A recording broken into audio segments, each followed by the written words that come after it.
ನಮಸ್ತೆ, ಇದು ಗುರುವಾರದ ಲಾಗ್. ಬೆಂಗಳೂರಲ್ಲಿ ಸ್ವಲ್ಪ ಕೆಲಸ ಇತ್ತು. ಹಾಗೆ KR ಮಾರ್ಕೆಟ್ಗೆ ಹೋಗಿ ರಾಯರಿಗೆ ಅಂತೇಳಿ ಹೂಗಳನ್ನ ಪರ್ಚೇಸ್ ಮಾಡಿದೆ. ಮನೆಗೆ ಸ್ವಲ್ಪ ಹಣ್ಣು ತರಕಾರಿ ಬೇಕಾಗಿತ್ತು. ಅದನ್ನು ಪರ್ಚೇಸ್ ಮಾಡ್ಕೊಂಡು ಸೀದಾ ಮನೆಗೆ ಬಂದು ಫ್ರೆಶ್ ಅಪ್ ಆಗಿ ರಾಯರಿಗೆ ಪೂಜೆ ಮಾಡೋಣ ಅಂತೇಳಿ ಬೆಳಿಗ್ಗೆ ಮಾರ್ನಿಂಗ್ ಲೇಟ್ ಆಗಿತ್ತು, ಪೂಜೆ ಮಾಡೋಕ್ಕಾಗಿರಲಿಲ್ಲ. ಹಾಗೆ ಹೂಗಳು ಕೂಡ ಇರಲಿಲ್ಲ. ಹಾಗಾಗಿ ಸಾಯಂಕಾಲ ಮಾಡ್ಕೊಳ್ಳೋಣ ಅಂತ ಹೇಳಿ ರಾಯರಿಗೆ ಅಲಂಕಾರನ ಸ್ಟಾರ್ಟ್ ಮಾಡಿಕೊಂಡೆ.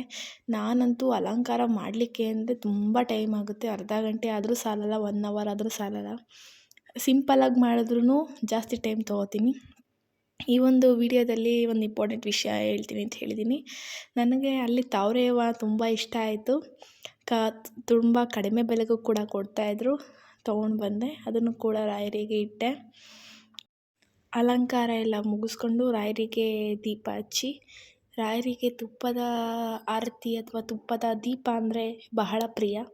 ಹಾಗಾಗಿ ತುಪ್ಪದ ಆರತಿ ಮಾಡ್ಕೊಬಿಡೋಣ ಅಂತ ಹೇಳಿಬಿಟ್ಟು ತುಪ್ಪದ ಆರತಿನ ರೆಡಿ ಮಾಡ್ಕೊಂಡಿದ್ದೆ.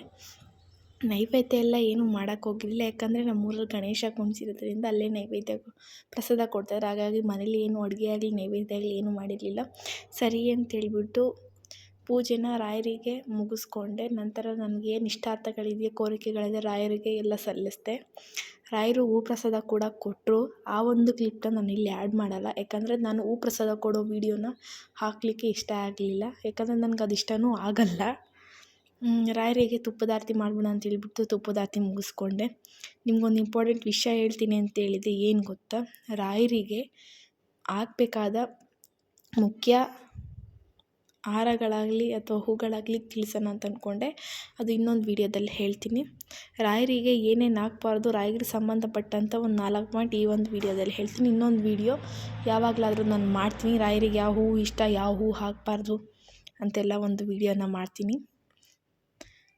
ನನ್ನ ಯೂಟ್ಯೂಬ್ ಚಾನಲ್ನ ಸಬ್ಸ್ಕ್ರೈಬ್ ಮಾಡಿಕೊಂಡು ನಮ್ಮ ಯೂಟ್ಯೂಬ್ ಚಾನಲ್ನಲ್ಲಿ ವೀಡಿಯೋಸ್ಗೆ ಲೈಕು, ಶೇರ್ ಆ್ಯಂಡ್ ಕಮೆಂಟ್ ಕೊಟ್ಬಿಡಿ. ರಾಯರಿಗೆ ಗೆಜ್ಜೆ ವಸ್ತ್ರವನ್ನು ಹಾಕಬಾರ್ದು. ಹಾಗೆ ರಾಯರಿಗೆ ಅರಿಶಿನ ಮತ್ತು ಕುಂಕುಮವನ್ನು ಹಚ್ಚಬಾರ್ದು. ಮತ್ತು ರಾಯರಿಗೆ ಪೂಜೆಗೆ ಸ್ಟೀಲ್ ಪಾತ್ರೆಗಳನ್ನು ಬಳಸಬಾರ್ದು. ರಾಯರು ಫೋಟೋ ಏನಿದೆ ಅಥವಾ ರಾಯರು ವಿಗ್ರಹ ಅಥವಾ ಏನಾದರೂ ಬೃಂದಾವನ ಇದ್ದರೆ ಅದನ್ನು ನೆಲದ ಮೇಲೆ ಇಡಬಾರ್ದು.